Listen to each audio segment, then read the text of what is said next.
this is Greg from Gamer's Guide to Life, and we're here with Capcom Mobile, and we're going to see some new products that Mike Larson is going to show us. So, hey Mike, how's it going? Doing good. How you doing? Good. Awesome. So what's Capcom Mobile got that we are going to be interested in? Well, we're showing 3 iPhone games I think your folks are going to be most interested in. Not so long ago, we were launching a really amazing Street Fighter 4 game, and we're showing the update to that Street Fighter 4 game. We have a 1942 game that nobody's seen before coming out July 1st, and we have a first look at Ghouls and Ghosts Gold Knights 2. We came out with the original game last year. So we're showing all 3 of those for the first time at E3.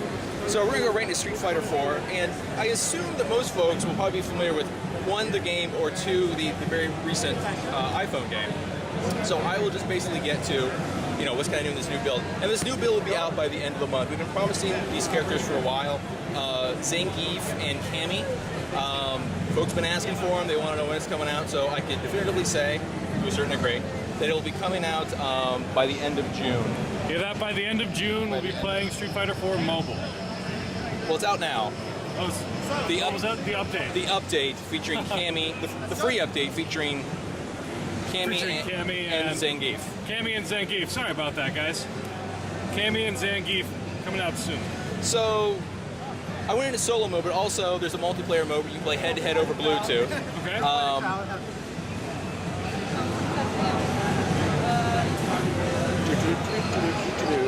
So here, like I said, we have 10 characters now. As promised, there's Zangief, there's Cammy.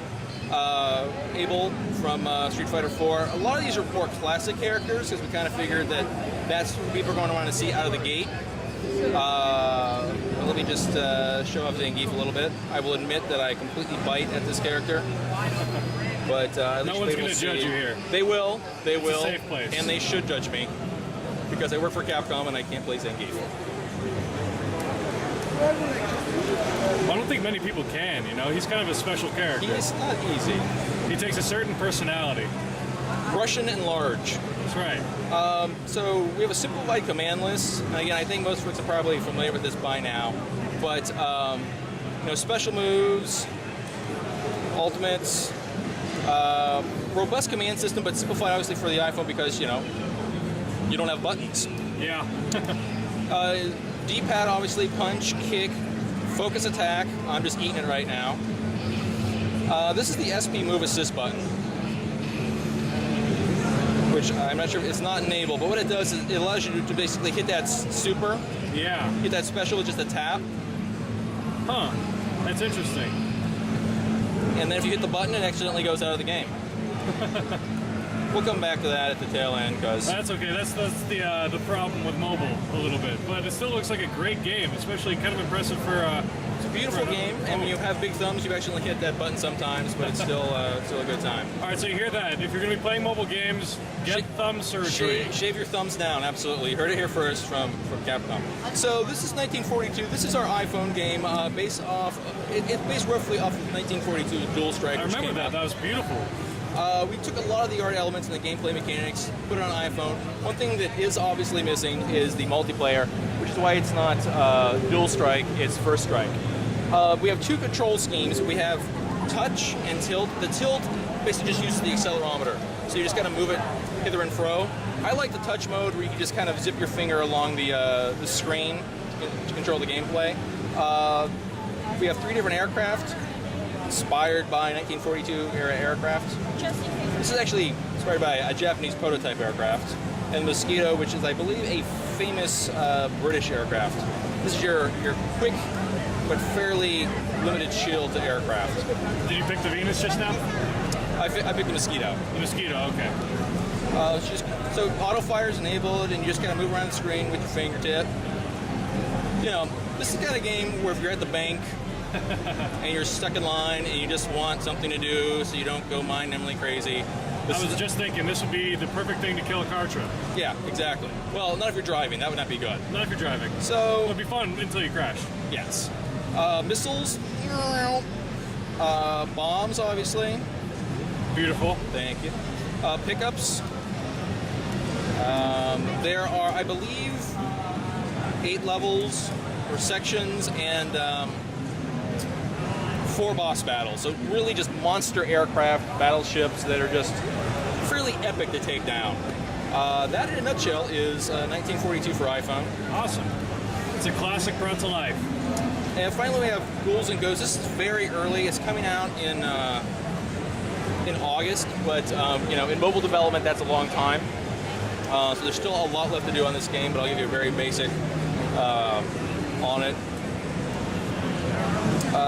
Options, ranking.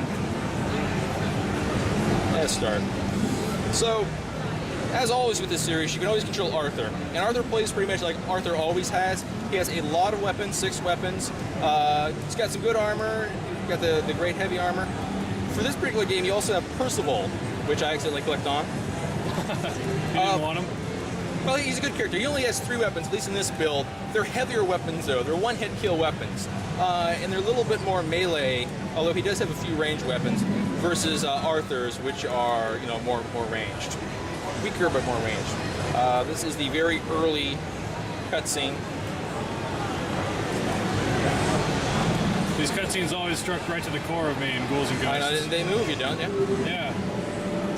So Percival's rocking a flat top because that's what you would want to do in the Middle Ages. So you got to jump. I see there's a pretty nice, easy double jump there, it looked like. Yeah, right now, I mean, obviously it's still very early.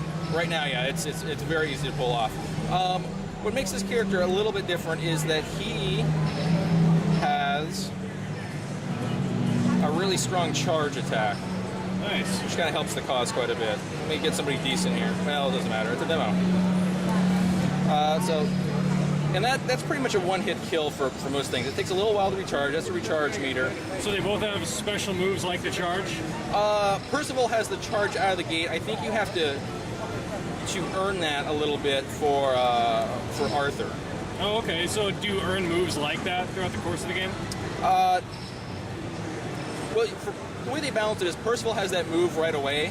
Arthur only gets that after a certain pickup. He gets a similarly devastating move, but... And does, I'm asking, like, does Percival get something that sort of allows him maybe more range, like Arthur, or something like along the same lines? He does get like a... I just got this build the other day. Yeah, I'm going down. I just got this build the other day. I can't tell you there is at least a flame sword, and he's down. Oh, Percival. There's at least a flame sword that gives you a little bit of a range attack with Percival. Okay, cool. There's currently 3 swords total for Percival. There may be more in a future build. But like I said, as it is right now, he's got that really powerful melee. He's got that charge. There's the flame sword, and there's another sword that I have not been able to experiment with. Frankly, just got the build and started playing with it and sharing it with you folks now. That's awesome. Well, we certainly enjoyed it. It looked like a lot of fun.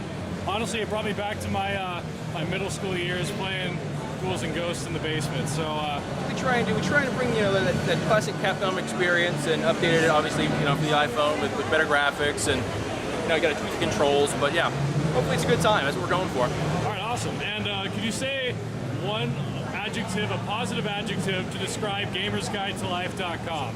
Any at all? Exciting, brilliant, amazing, colorful. Ducky? Ducky. Gamer's Guide to Life is Ducky. You heard it from Mobile Games and Capcom. All right, thanks a bunch, man, and everyone make sure to go get this game. You're bored, you know it. All right, so this is Greg from Gamer's Guide to Life. Till our next meeting. Thanks, folks.